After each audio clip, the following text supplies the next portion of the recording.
진심으로 축복합니다. 오늘 말씀은 순종하는 신앙이라는 제목으로 여러분들과 좀 말씀을 나누려고 합니다. 사실 이제 제가 자주 여기 자리에 서지는 않지만 계속 좀 눈여겨 보셨던 분들은 이제 그냥 마태복음 말씀을 처음부터 천천히 순서대로 지금 나눠가고 있는데, 오늘은 1장 18절에서 25절 말씀입니다. 말씀을 좀 다시 한번 저 혼자 이번에는 좀 봉독을 하고 말씀을 시작하겠습니다. 예수 그리스도의 나심은 이러하니라. 그의 어머니 마리아가 요셉과 약혼하고 동거하기 전에 성령으로 잉태된 것이 나타났더니, 그의 남편 요셉은 의로운 사람이라 그를 드러내지 아니하고 가만히 끊고자 하여 이 일을 생각할 때 주의 사자가 현명하여 이르되, 다윗의 자손 요셉아, 내 아내 마리아 데려오기를 무서워하지 말라. 그에게 잉태된 자는 성령으로 된 것이라. 아들을 낳으리니 이름을 예수하라. 이는 그가 자기 백성을 그들의 죄에서 구원할 자이심이라 하니라. 이 모든 일이 된 것은 주께서 선지자로 하신 말씀을 이루려 하심이니, 이르시되 보라, 처녀가 잉태하여 아들을 낳을 것이요 그의 이름은 임마누엘이라 하리라 하셨으니, 이를 번역한즉 하나님이 우리와 함께 계시다미라. 요셉이 잠에서 깨어 일어나 주의 사자의 분부대로 행하여 그의 아내를 데려왔으나 아들을 낳기까지 동침하지 아니하더니 나음의 이름을 예수라 하니라. 아멘. 오늘 본문의 말씀은 사실 너무나 잘 아시는 그 예수님의 탄생에 대한 말씀입니다. 여기서 또 가장 중요한 사건은 그 예수님이 그냥 태어나신 게 아니라 바로 동정녀 마리아를 통해서 탄생하셨다는 내용입니다. 성경은 그 예수님이 성령으로 잉태되었다라고 말씀하고 있습니다. 세상의 사람들은 근데 그 예수님의 그 성령으로 잉태하여 나심이 즉 동정녀 마리아에게서 탄생했다는 그 사실에 대해서, 그것을 어떤 우리 단군 신화와 같은 그런 신화나 혹은 만화 영화 같은 것으로 생각합니다. 어쩌면 그것은 사실 너무나 당연한 일일 것입니다. 왜냐하면 그 사람들에게는 믿음이 없기 때문입니다. 그러나 그것보다 더 큰 문제가 있다면 바로 우리가 하나님을 믿는 성도라고 하는 사람들 중에서도 그 예수님의 동정녀의 탄생을 믿지 못하는 사람들도 있다는 사실입니다. 그리고 또 이 문제뿐만 아니라 또 다른 사건인 예수님의 그 오병이어의 기적을 믿지 못하는 사람들도 있고, 또 예수님께서 모세를 통해 출애굽 사건 때 바로 홍해를 가르는 그 사건도 믿지 못하는 사람들이 있다는 것입니다. 흔히 자유주의 신학이라고 하는 부류의 분들이 있습니다. 그분들은 예수님의 오병이어의 기적을 이렇게 보기도 합니다. 오병이어의 기적 아시잖아요. 물고기 2마리와 떡 5개로. 근데 한 어린아이가 이렇게 해석을 하는 겁니다. 성경을. 한 어린아이가 자기가 먹을 점심을 용기 있게 그 제자들에게 내어놓자 그 자신의 점심을 차마 내놓지 못하던 어른들도 부끄러움을 느껴서 너도 나도 내놓기 시작해서 결국에 그게 다 나눠서 먹으니까 12광주리가 남았다. 이런 식으로 마치 그럴 법도 하게 그럴듯하게 해석하는 것을 또 말하고, 또 다른 이야기, 아까 그 출애굽 이야기를 얘기한다면 이스라엘 백성들이 그 건넌 것은 바다 홍해바다가 아니라 사실 그 홍해바다 중에서도 갈대숲이 우거져서 충분히 발로 밟고 건너갈 수 있는 그런 갈대숲이 우거진 바다였다라고 이야기하는 사람도 있다는 것입니다. 이렇게 오병이어의 기적을 그럴듯하게 자해석하는 사람들에게는 분명한 문제가 있습니다. 그들에게는 예수님의 신적인 그 능력보다는 우리 인간의 판단에 그리고 이치에 맞아 떨어지는 이야기가 오히려 더 합리적이고 또 좀 더 신빙성이 있다라고 보여지고 더 설득력이 있기 때문에 더 효과적이라고 본다는 것입니다. 말 그대로 말씀 그대로는 믿을 수 없다는 것입니다. 홍해바다를 갈대바다로 이야기하는 사람들도 사실 마찬가지입니다. 그런데 그들의 말대로 만약에 이스라엘 백성들이 정말 그 건넌 것이 홍해바다가 아니라 갈대숲이 우거진 늪과 같은 그런 바다였다면, 애굽의 군대들이 마차를 끌고 이스라엘 백성들을 잡기 위해서 쫓아갔을 때 바다에 빠져 죽었다라고 되어 있는데, 그렇다면 그 바다에 빠져 죽지는 않았을 겁니다. 아마도 적어도 마차가 빠지고 사람들이 빠져도 갈대를 밟고 죽지 않았을 거기 때문입니다. 이렇게 이분들의 생각에는 말씀에 오히려 타당성이 없다라고 보지만, 오히려 그것들을 말씀을 살펴보면 오히려 그들에게도 큰 오류가 있는 것을 우리는 발견하게 됩니다. 제가 신학대학원 때 그 빌립 전도단이라는 그 전도 동아리가 있어서 그 전도를 이제 노방 전도를 나가는 활동을 매주 한 적이 있습니다.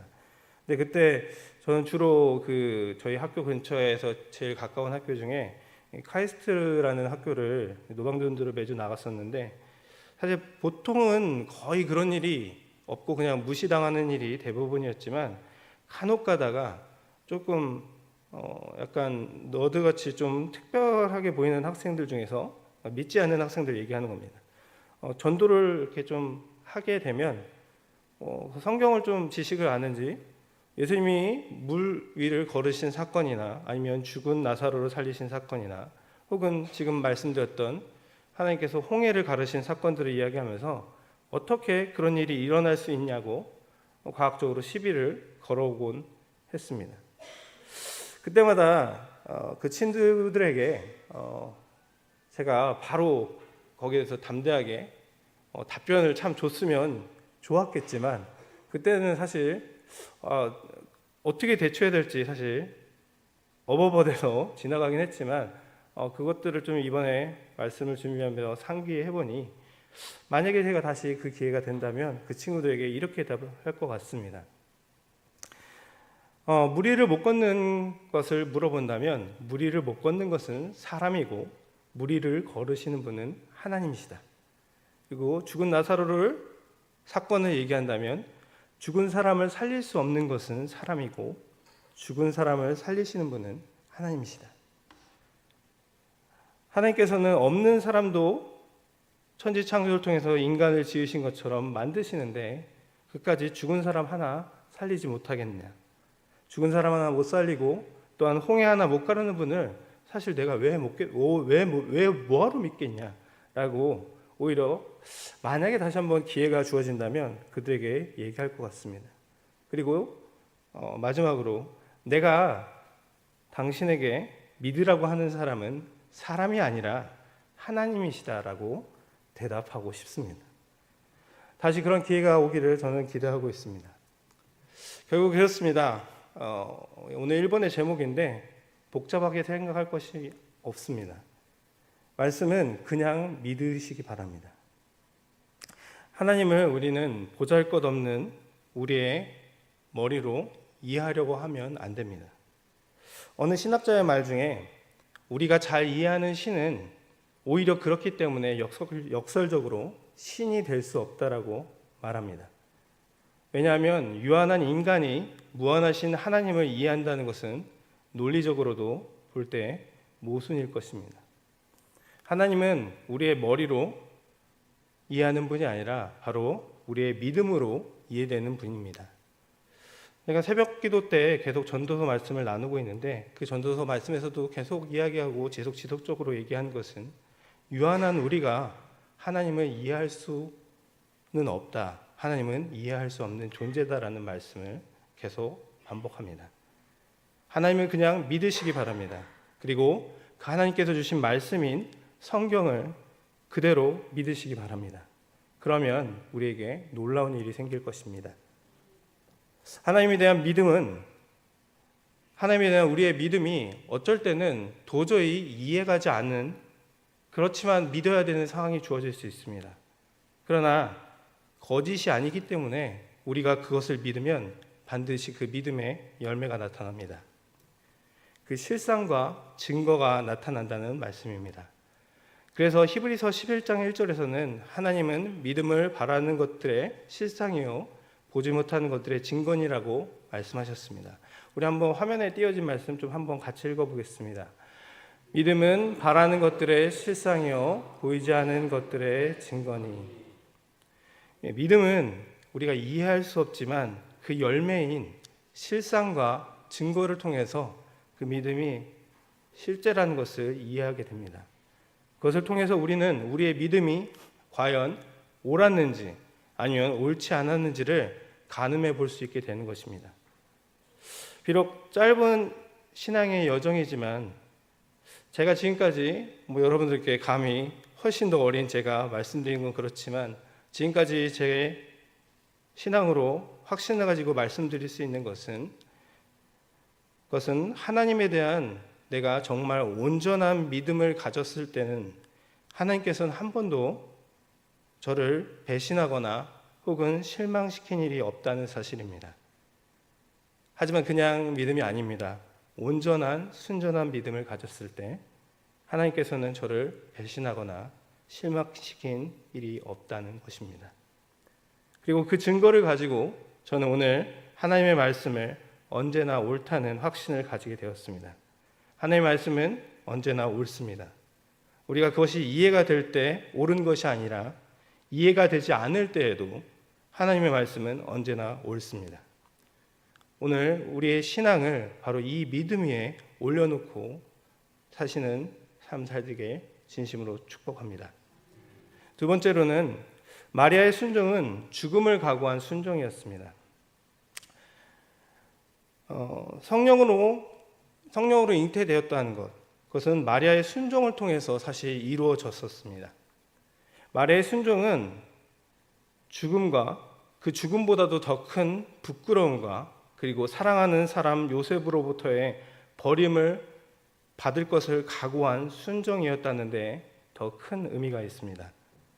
성령으로 잉태하여 배가 불러오게 되면 아마도 당시의 사람들은 마리아를 가늠한 여인이라고 생각했을 것입니다. 그것은 사실 마리아와 정혼했었던 요셉도 마찬가지였을 겁니다. 그리고 당시에는 가늠한 여인들은 돌로 쳐 죽이게 법으로 되어 있었습니다. 그러므로 마리아가 그렇게 천사의 말에 순종하겠다는 것은 죽음을 각오한 순종이었습니다. 그리고 그것보다도 더 큰 문제는 사랑하는 사람 요셉의 오해입니다. 그리고 그 오해로 인한 버림과 그리고 상처가 예상되기 때문입니다. 그것은 사실 어떻게 보면 한 처녀인 여성에게는 죽음보다도 더 크고 어려운 문제가 아니라 할 수 없었을 것입니다. 그러나 마리아는 그것까지도 각오를 하고 하나님의 뜻에 순종하였던 것입니다. 그 순종으로 말미암아 마리아는 예수 그리스도를 잉태하고 출산하고 세상에서 가장 복된 여인 중의 여인으로 정말 전 세계 어딜 가든지 그 이름이 불리는 그런 여인이 될 수 있었던 것입니다. 하나님은 마리아가 각오한 그 모든 문제를 해결해 주셨습니다. 결과적으로 마리아는 죽지도 않았고 요셉으로부터 버림을 받지도 않았습니다. 그렇게 될 위기는 있었지만 하나님은 마리아가 그러한 위기를 당하도록 그냥 버려두지 않으셨습니다. 하나님은 당신의 말씀에 순종하는 사람을 지키시고 보호하시며 그 말씀에 순종할 수 있도록 우리를 도와주십니다. 말씀에 순종하는 것은 어떤 의미에서 보면 우리가 십자가를 지는 것과 같이 어려운 일처럼 느껴질 수 있습니다. 그러나 여러분, 우리가 할 일은 사실 십자가를 지는 것이 아닙니다. 그 십자가는 이미 예수님께서 우리를 대신하여 이미 져 주셨습니다. 우리가 생각하기에 십자가를 지게 되면 우리가 그것을 내가 지겠다는 그 각오만 하면 되는 것입니다. 우리가 그 각오를 할 때 그 십자가는 예수님께서 대신 져주시고 그에 따르는 영광과 축복을 우리가 받게 되는 것입니다. 신앙에는 결단이 필요합니다. 마지막 3번입니다. 신앙에는 결단이 필요합니다. 모든 크고 중요한 일은 생명을 거는 결단이 필요합니다. 그러한 각오와 결단이 없이는 크고 중요한 일이 일어나지 않습니다. 신앙생활에서도 사실 마찬가지입니다. 신앙생활을 우리가 잘하려고 하면 언젠가 한 번의 계기를 통해서 내가 이 세상의 어느 무엇보다도 하나님을 최우선에 두겠다는 그 생명을 거는 결단이 있어야 합니다. 그냥 어려서부터 교회를 다녔으니까 습관적으로 내가 교회를 다닌다는 그런 신앙으로는 예수님을 만날 수 없습니다. 그저 예수님을 믿는 것은 좋은 일이고 또 좋은 말씀 들으니 내가 그냥 교회를 출석한다는 마음을 가지고는 그렇게 신앙생활을 하는 것은 그냥 시간과 세월을 낭비하는 것밖에 되지 않습니다. 그런 식의 신앙은 아무리 세월이 흐르고 아무리 예배를 참석한다 하라도 예수님을 만나는 그 인격적인 만남은 일어나지 않기 때문입니다. 우리가 평생을 믿는다고 하면서 예수님을 만나는 신앙에 이르지 못하고 습관적으로 형식적으로 지내는 그런 사람들을 흔히들 농담 반 진담 반으로 모태신앙이라고 합니다. 모태신앙이 아니라 모태신앙. 그런 신앙생활을 하는 사람들이 우리 주변에 사실 굉장히 많다는 것입니다. 그래서 우리에게는 신앙의 결단이 필요합니다. 신앙에는 생명을 거는 용기가 필요합니다. 그래야만 우리가 예수님을 만날 수 있다는 것입니다. 그렇게 하지 않으면 평생 예수를 그냥 스쳐 지나가는 맛만 보고 그저 잠깐의 뜨거움만 보고 그냥 지나가고 결국엔 예수님을 만날 기회가 없다는 것입니다.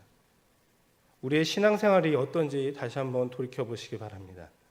오늘 이 말씀에 나오는 동정녀 마리아와 같은 그런 각오와 결심이 있는 신앙생활인지 아니면 그저 허울 좋은 형식적인 신앙생활인지, 만일 우리의 신앙이 그 후자에 속한다면 오늘 이 말씀을 함께 들으며 우리의 삶의 신앙의 방식을 바꾸시기를 진심으로 축복합니다.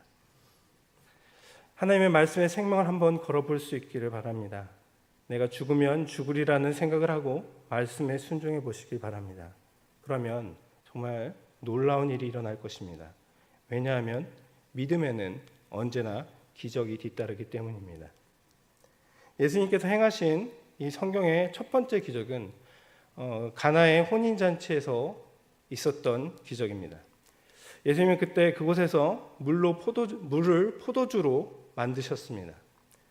예수님의 어머니인 그 마리아가 거기서도 등장하는데, 그 마리아는 종들에게 예수님께서 이제 곧 오실 건데 무슨 말씀을 하시든지 너희는 그대로 따르라라고 미리 지시를 합니다. 그리고 예수님은 종들에게 오셔서 항아리에 물을 채우라라고 말씀하십니다. 그리고 그것을 떠다가 관원장에게 갖다 주라고 말씀합니다. 그것은 참 어떻게 보면 말도 안 되는 말씀이었습니다. 조금만 생각이 있는 사람이라면 그 말에 순종할 수 없었을 것입니다. 아니, 아무리 술에 취한 사람이라도 갖다 주는 게 좀 질이 떨어지는 포도주면 됐지 포도주가 아닌 물을 갖다 줄 수는 없는 일이었기 때문입니다. 그러나 이 가나의 혼인잔치에 있었던 그 종들은 마리아가 이야기했던 것대로 또한 예수님이 말씀하신 대로 순종하였습니다.